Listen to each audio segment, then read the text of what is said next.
Teachers MLC ఇటు graduates MLC ఇద్దరు కూడా సౌమ్యులైనటువంటి వ్యక్తులు పోటీ చేస్తూ ఉన్నారు.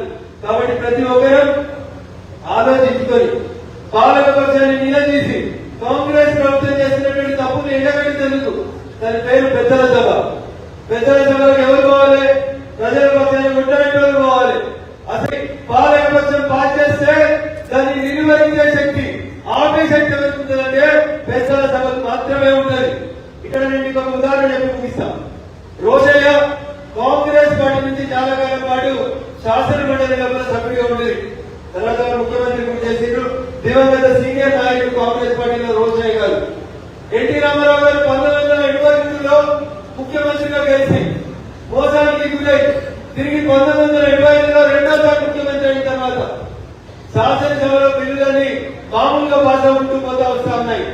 ఎప్పుడైతే బిల్లు శాసన మండలికి పోతుందో అక్కడ రోజయ్య గారు లాంటి ఒక అనుభవజ్ఞుడు, ఒక సీనియర్ నిలబడి గంటలు గంటలు రాష్ట్ర ప్రభుత్వాన్ని కార్నర్ చేస్తుంటే ఏం చేయాలో అర్థం కాక ఎన్టీ రామారావు లాంటి జనాదరణ ఉన్న నాయకుడు తప్పనిసరి పరిస్థితులలో భారత ప్రభుత్వానికి రాసి నాకు ఈ శాసన మండలి వద్దు, ఈ పెద్దల సభలను పెద్దలు కట్టుకోవడం నాతో అయితేలేదని శాసన మండలిని రద్దు చేయించింది అంటే పెద్దల సభకు ఉన్నటువంటి ఇంపార్టెన్స్ దయచేసి మీరు అర్థం చేసుకోవాలి. అట్లాంటి చర్చలు అట్లాంటి సాంప్రదాయం లేదు. కానీ ఢిల్లీలో మీరు చూస్తారు రాజ్యసభలో ఒక్కొక్క సభ్యుడు అతని వెంటనే చేసి మన పార్టీని విమర్శిస్తున్నా, భారత ప్రభుత్వాన్ని విమర్శిస్తున్నా అక్కడ కూర్చున్నటువంటి స్పీకర్ గారు అవకాశం ఇస్తారు. ఎందుకంటే ప్రజాస్వామ్యంలో పాలక పక్షం ఎంత గట్టిగా ఉంటే ప్రతిపక్షం కూడా అంతే గట్టిగా ఉండాలి.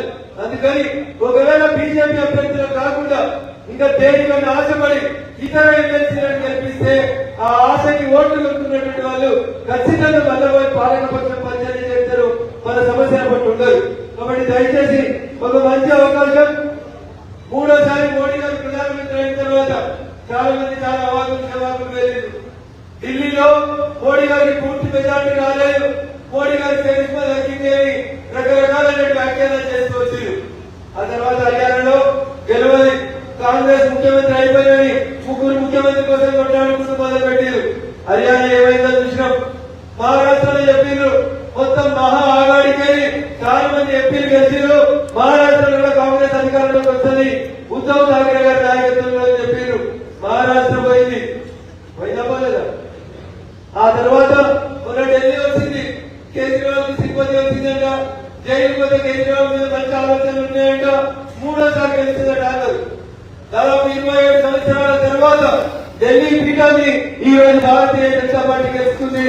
అది మీ మన నుంచి అందరూ కార్యకర్తలకు వస్తుంది తప్ప ఇంకొకటి కాదు. అందుకని ధైర్యంగా ఏదైనా ఒక రీఫార్మ్ తీసుకురావాలంటే, ఒక మార్పు తీసుకురావాలంటే దేశంలో కూడా ధైర్యంగా తీసుకొచ్చేటువంటి పార్టీ భారతీయ జనతా పార్టీ. ఎవరి ఊహకంటే రీతిలో కూడా ఒడిశాలో అధికారంలోకి వచ్చిన చాలా మంది పేర్లు ఒడిశాలో ముఖ్యమంత్రి అయితే నిలబడి, ఎవరైనా ఒడిశాలో ముఖ్యమంత్రి ఒక గిరిజన బిడ్డని మొదటిసారి ఎమ్మెల్యే గెలిచిన ఒక గిరిజన బిడ్డని ఒడిశాకి ముఖ్యమంత్రి చేసింది భారతీయ జనతా పార్టీ. గుర్తుపెట్టుకోవాలి మనందరూ కూడా.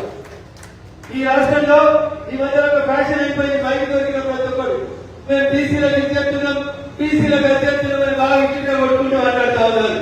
వాళ్ళని అడుగుంది అదే బీసీ జనగణన చేసిన కాంగ్రెస్ పార్టీని రేవంత్ రెడ్డి మాట్లాడుతుంది. జనాభాలో 55% బీసీలు ఉన్నారని, 10% ముస్లింలు తీసుకున్నట్టు కలిపి 55% ఉన్నారని చెప్పిన రేవంత్ రెడ్డి నేను అందరికీ 50 చెప్తున్నారు. మేము జనగణన రాహుల్ గాంధీ చెప్తే చేసినాం, రాహుల్ గాంధీ కళ అంటున్నాడు. జనగణన ఎందుకు అంటున్నారంటే రాహుల్ గాంధీ పార్లమెంట్ లో మాట చెప్పాడు, ఏమని జనాభాలో జనం ఎట్లుంటే ఏ జనాభా ఎట్లుంటే అందరికి మేము పదవులు ఇస్తామని చెప్పాడు. అయ్యా రాహుల్ గాంధీ గారు, అయ్యా అంజయ్ కుమార్ గారు, రేవంత్ రెడ్డి గారు, మహేష్ గౌడ్ గారు సూటిగా ఒక ప్రశ్నకు సమాధానం చెప్పండి. తెలంగాణలో నేను జనగణన చేసినామని చెప్పింది కదా, దామాషా పద్ధతిన మంత్రి పదవిని ఎప్పుడు ఇస్తారనేది రాహుల్ గాంధీ చెప్పాలి.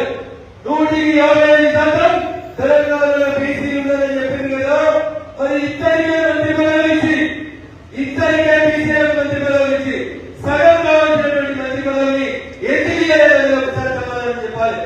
ఇలా భారతీయ జనతా పార్టీ కరీంనగర్ నిజామాబాద్ పార్లమెంట్ లో ఇద్దరు ఎమ్మెల్సీని పోటీ చేపిస్తుంటే బరాబరి సగం లెక్కబట్టి ఒకటి మల్కల్ గోలయ్య గారు ఒక బీసీ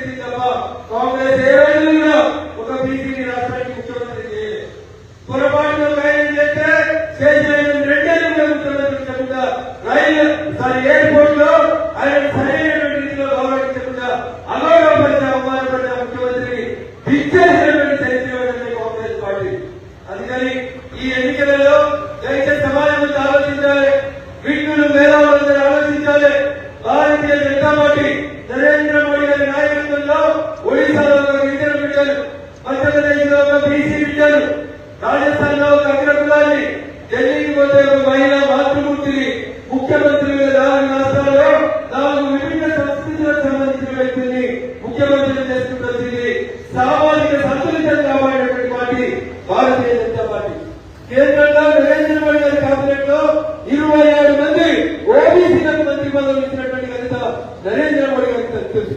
70 మంది కేంద్ర ప్రభుత్వంలో మంత్రులు ఉంటే 70% మంత్రి పదవుల్ని బీసీలు, ఎస్సీలు, ఎస్టీలు, మైనార్టీలు, మహిళలకు ఇచ్చినటువంటి ప్రభుత్వం ఏదంటే అది కేవలం భారతీయ జనతా పార్టీ నరేంద్ర మోడీ గారి ప్రభుత్వం తప్ప ఇంకొకటి కాదు.